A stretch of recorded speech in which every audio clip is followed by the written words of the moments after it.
Hi,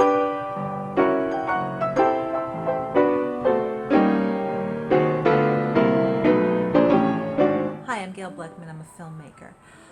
You might know my work from my award-winning series Circle of Life, or you might know some of the investigative journalism that I did for other documentary projects and television shows. But for the last 7 years, I've been researching and writing about Maxie Rosenbloom, Slapsie Maxie Rosenbloom, and I'm pleased to bring his story to life in a landmark new documentary called the Harlem Harlequin, Slapsie Maxie Rosenbloom.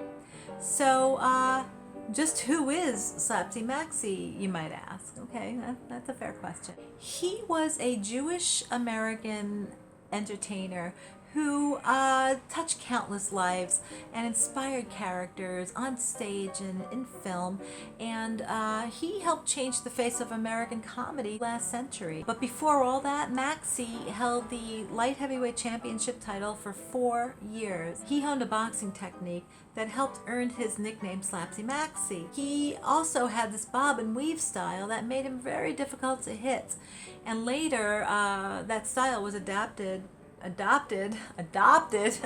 by Floyd Patterson and Jose Torres and even Mike Tyson. Maxie, he would box anybody, and he really didn't shy away from his Jewish identity at all. He, in fact, proudly wore the Star of David on his trunks. He never boxed on the High Holy Days. And he also was the first guy ever to hold a fundraiser for Israel, which was a new state at that point. So one other thing that's pretty important about Maxie's life is that 6 years prior to World War II, Maxie did something that Hitler despised him for. And I don't want to go into the details, but we're fleshing out that story arc here, and it's going to be in the Harlem Harlequin. He started Slapsie Maxie's. Slapsie Maxie's was really the first comedy club, and the careers that were made there, they were historical. Slapsie Maxie's was the place to see and be seen in Hollywood in the late 30s throughout the 40s. Maxie Rosenbloom, he had the kind of charm and charisma and gumption and moxie and strength of character that, we just don't see that anymore. And he had New York, Hollywood, and really all the world in love with him. When people ask me, what is the Harlem Harlequin about? I say it's a documentary about a guy who came up in the golden age of boxing. I say it's about the actors and comedians who really honed the craft and the art form of stand-up comedy. I say it's about the glitz and glamour of Hollywood. In the late 30s and the 40s. Slapsie Maxie, he was at the heart of all of it. Theater, comedy, he was a multimedia conglomerate guy. He was in film, radio, and television, probably the first one to ever brand himself across all three. And he was a natural at everything, and we'll see all of that. I've even got an exclusive interview with Maxie back in the 70s where he was very excited because somebody was finally producing his life story. But sadly, that never came to be, and I don't know why that was. Maxie's dream was to have his life story told. It is my honor and privilege to be able to, half a century later, honor that dream and make Maxie's dream come true of having his life story told, because he really had one of the top lives of last century. Max Baer Jr., who he made you laugh as Jethro in the Beverly Hillbillies.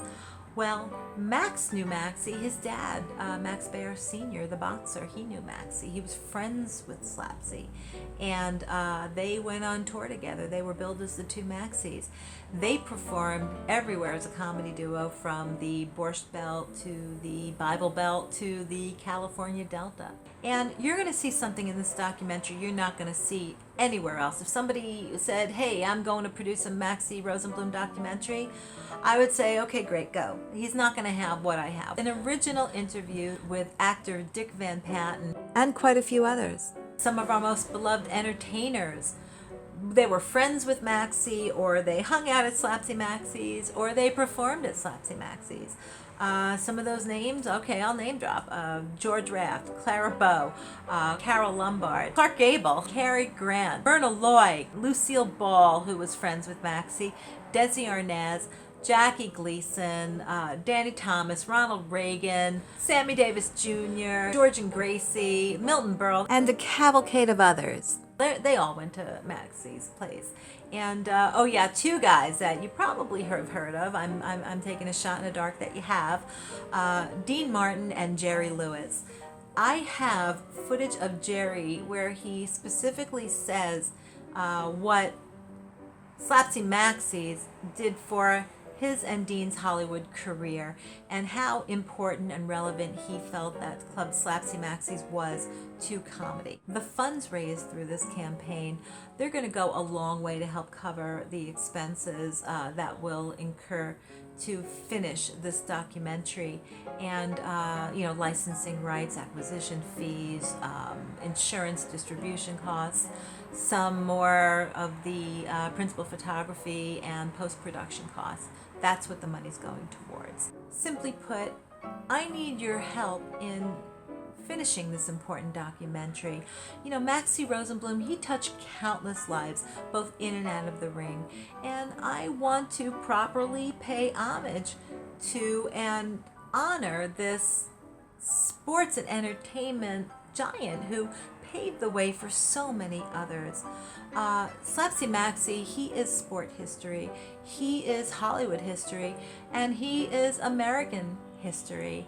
As you can see, I'm passionate about bringing Maxie's life story to the big screen, or the small screen, or the screen, and making his life dream come true, because he made dreams come true for so many others. So I hope you'll take a moment and contribute to this campaign, and I also hope that you will join me at the red carpet premiere that we're going to do of the Harlem Harlequin at the Hollywood American Legion Post 43. All the proceeds from this event, they're going to go towards helping support the Hollywood veterans in need, and that was a cause that was very near and dear to Maxie. I know that because he often toured with Bob Hope in the USO, so I know Maxie had an affinity for American veterans. And from the bottom of my heart, I want to thank you for helping me with my dream in making Maxie Rosenbloom's life dream possible and complete this documentary. As Maxie would say, you're a champ, champ.